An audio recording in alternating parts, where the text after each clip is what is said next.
I just unboxed Comfort's newest Shade and Illuminate foundation. This is Shade Buff 2.0. I'm wearing Fun here, but I actually turned lighter during quarantine, so we'll see. But there could be some changes in the tone or shade, so bahala na.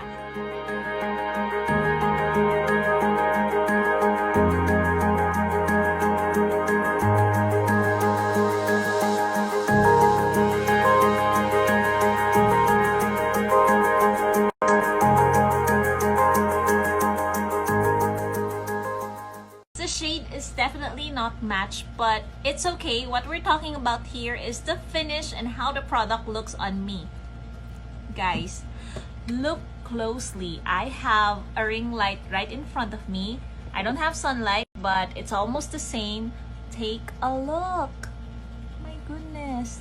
Light reflecting nga talaga siya. So what I will try to do here is that I will probably apply a darker powder on top and see if the shine will still shine through. Yun na naman tayo sa half face. This one and this one.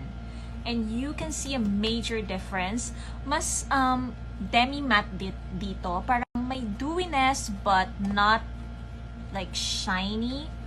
But this one is shiny but not oily. Iba yung reflecting or reflection ng light. Basta maganda yung finish. Love it.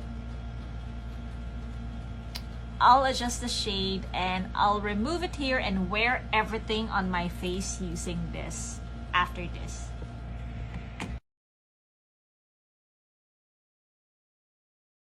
This one is set with a translucent powder, and as you can see, it's really even. The coverage is full, medium to full. You can add more.